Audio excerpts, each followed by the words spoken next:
Het WK veldrijden in Hulst wordt volgend jaar spectaculair. Het wordt hier in Hulst een Formule 1-beleving met vele tribunes en zelfs een arena. In die arena komen de Nederlanders en de Belgische supporters zelfs tegenover elkaar te zitten. Dat moet het worden volgend jaar hier in Hulst. En verder in deze Zeeland nu. Warmlopen voor nucleaire energie. En na jaren tegenslag eindelijk een nieuwe school.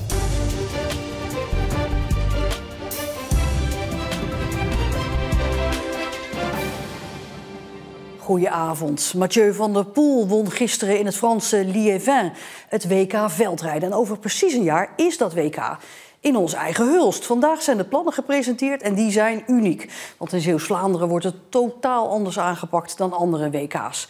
En we gaan naar Hulst, daar staat Mark Rijk. Mark, dat wordt dus redelijk spectaculair volgend jaar in Hulst. Ja, het wordt eigenlijk een soort Formule 1-ervaring hier in Hulst. En misschien kan je het ook wel vergelijken met een voetbalwedstrijd. Want langs het parcours volgend jaar hier in Hulst komen bijvoorbeeld tribunes te staan voor de fans. Daarop kan je natuurlijk prachtig staan, een heerlijk uitzicht. Maar wat helemaal bijzonder is, hierachter, daar komt een arena daar te staan.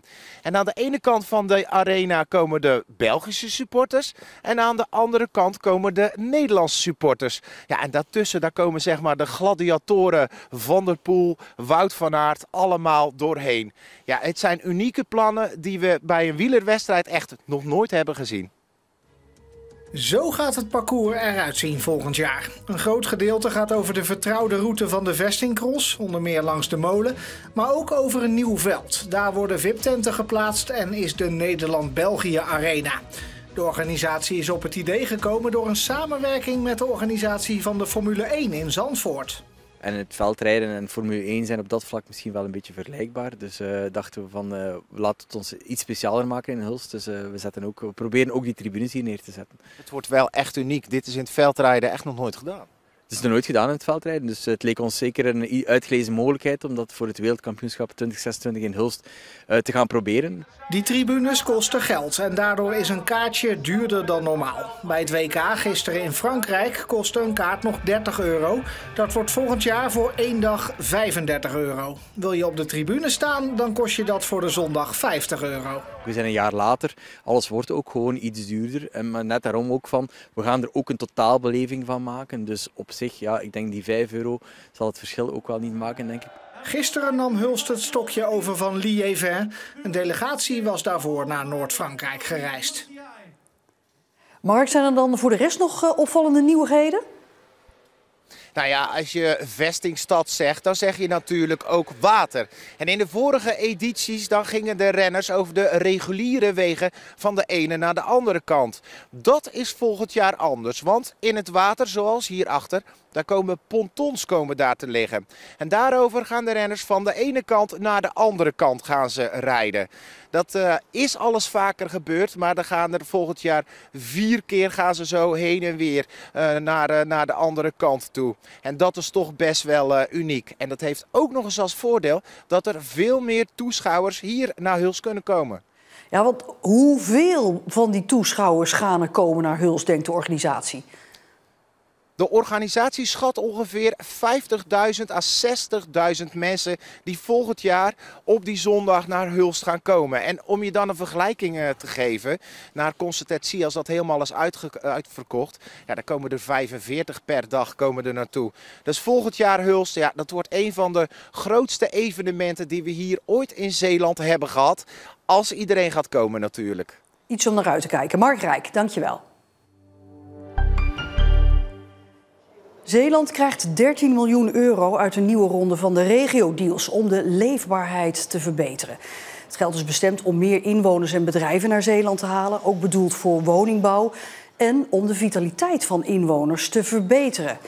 Ook in eerdere rondes van de regio-deals kreeg Zeeland grote sommen geld. In deze regio-deals werken de Rijksoverheid en ook provincies samen om de kwaliteit van leven, wonen en werken van inwoners en ondernemers te verhogen. En dat op plekken die een extra impuls goed kunnen gebruiken. Bewoners van een rijtjeswoning aan de Baljuwstraat in Sas van Gent moesten vanochtend vluchten toen op de benedenverdieping brand was ontstaan. Ze wisten uiteindelijk via een raam te ontsnappen, maar moesten wel naar het ziekenhuis vanwege rookinademing. Hoe de brand is ontstaan, dat is nog niet duidelijk. Het huis is voorlopig onbewoonbaar. Vlakbij Wilhelminadorp is een dure Jaguar in het kanaal terechtgekomen. De bestuurder van de Jaguar kwam door onbekende oorzaak op het fietspad terecht bij het buurtschap Het Sas en schoot het kanaal in. De automobilist kon er zelf uitkomen. Maar de auto lag wel in de vaargeul en is door een bergingsbedrijf daaruit gehaald. 20 studenten van de HZ zijn vandaag begonnen met een nieuwe korte opleiding Nuclear Technology. Het is een deelopleiding waarmee ze naast hun hoofdstudie kennis kunnen maken met alle aspecten van kernenergie. En met alle plannen voor meer kerncentrales in Zeeland lijkt er in de toekomst in ieder geval genoeg werk te zijn. De HZ heeft de opleiding opgezet onder andere met de Covra en EPZ, de exploitant van de kerncentrale. Die hopen hiermee studenten enthousiast te maken voor de sector. En het is een breed programma. Nou, ik ben eigenlijk gewoon heel erg benieuwd, eigenlijk voornamelijk om gewoon naar de EPZ en naar de Covra en zo te gaan. Want ik vind het heel erg leuk om daar binnen te kijken. Dus ik ben gewoon heel erg benieuwd hoe het de binnenkant eruit ziet en zo. En om daar meer over te leren. Ik studeer momenteel aan chemistry. En voorheen heb ik dan de opleiding MBO chemisch-fysisch analist gedaan. En toen heb ik bij EPZ stage gelopen. En dat sprak me zo aan dat ik dacht, toen ik deze minor zag, dit ga ik doen. Tijdens de start van de minor konden de studenten ook kennis maken met mensen uit de nucleaire sector. Die erg blij zijn met het onderwijsprogramma. Nou, het is een hele enthousiaste groep. Ik kreeg meteen al heel erg veel vragen. Dus mensen hebben zich echt wel verdiept. En ik proef ook wel dat ze zich realiseren dat ze deel gaan uitmaken van een hele belangrijke sector in Nederland. Aan het eind van het blok wordt deze eerste minor geëvalueerd. En mogelijk krijgt hij dan een vervolg. Het duurde fix langer dan verwacht, maar vandaag was het dan eindelijk zover. De nieuwe basisschool De Parelburg in Oost-Soeburg ging open na jaren tegenslag. Zo moesten leerlingen na een brand maanden met de bus naar noodlokalen in Vlissingen. Maar vandaag was het dus feest. In alle vroegte verzamelden ridders, prinsessen, jonkheren en jonkvrouwen zich vandaag bij het sportpark in Oost-Soeburg. Vanuit daar trok de stoet met een koets voorop door een deel van het dorp naar het nieuwe gebouw. Een nieuwe school is natuurlijk altijd een feestje waard, maar hier hebben ze wel heel erg lang op moeten wachten. 2 jaar langer dan gepland, door allerlei tegenslagen. Ja, het is fantastisch dat het eindelijk zover is en hoe fantastisch dat we het zo op deze manier met z'n allen kunnen vieren. De kinderen kijken er enorm naar uit. We gaan echt een heel groot feest doen. We gaan niet rekenen, geen spelling, gewoon een hele speciale dag. Heeft het lang geduurd?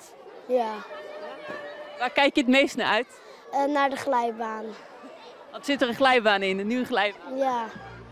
De kinderen openden de nieuwe school vandaag in stijl met een stormram. Vandaag is het vooral nog feest. Morgen voor het eerst ook les in dat nieuwe gebouw. Verslaggever Marieke Kerklaan, jij was daarbij bij die opening. Feest nu, maar dat had een lange aanloop, hè? Ja, ze hadden er eigenlijk al begin 2023 in moeten zitten in die nieuwe school. Maar de gemeente constateerde een waslijst aan mankementen. En dat betekende dat de kinderen en hun leerkrachten in het oude gebouw moesten blijven. Met beschimmelde plafonds en een stinkend riool af en toe. Toen kwam er nog een lekkage overheen. Het dak was kapot, moest gerepareerd worden. Kwam er een brand overheen, konden ze dus niet meer in het oude gebouw. En sinds augustus vorig jaar gaan ze daarom met de bus naar Vlissingen, naar noodlokalen daar. Maanden aan een stuk volgden de kinderen hun lessen in een noodgebouw aan de Dreesstraat in Vlissingen. Om daar te komen stapten ze elke ochtend in alle vroegte op de bus in Oost-Soeburg. Ons oude gebouw is afgefikt. En dat duurde ruim 4 jaar. En nu kunnen we eindelijk in die 4 jaar naar de nieuwe school. Het is natuurlijk altijd heel gezellig hier. Alleen op een gegeven moment ben je er gewoon wel klaar mee. En dan is het wel leuk om even te fietsen of zo. Deze ochtenden ga ik altijd heel vroeg weg. En dan kan ik eindelijk een keertje weer om 8 uur weg. En niet alleen de kinderen hebben daar naar uitgekeken. Elke dag met de bus gaan heeft toch wel wat voor challenges gezorgd, zullen we maar zeggen. Maar ik denk dat we ontzettend trots kunnen zijn op de kinderen en op de leerkrachten hier. Dat we het toch maar voor elkaar hebben gebokst met z'n allen. En dan nu eindelijk over. Ja, Marieke, ik denk dat een hoop mensen die zitten te kijken, die denken... ja, die school met die moeilijke, mislukte bouw, die is toch al open sinds een paar weken? Ja, dat klopt, dat is die andere school. Ik denk misschien wel een van de bekendste basisscholen van heel Nederland. De omgekeerde school, ook wel bekend. En daar hadden ze dus inderdaad letterlijk verkeerd omgebouwd. Daar kwam de conciërge toen achter. Maar ook voor die kinderen dus eindelijk een nieuw gebouw. Voor deze kinderen, ja, kortom, ik denk dat de kinderen in Oost-Soeburg met nieuwe basisscholen gewoon een beetje geduld moeten hebben. Inderdaad, het is allemaal goed gekomen. Marieke, dank je wel. Vanochtend was het op een aantal plekken oppassen, want gladheid door de nachtvorst. Vandaag overdag was het toch uiteindelijk best een mooie zonnige winterdag. Door die zon werd het nog zo'n 5 à 6 graden. Ook vannacht gaat het weer licht vriezen, wat morgenochtend resulteert ook in wat mist en nevel. Maar morgenmiddag is het dan vrij zonnig met temperaturen tot 7 of 8 graden. Het blijft een beetje rond die temperatuur en het blijft ook de komende dagen droog.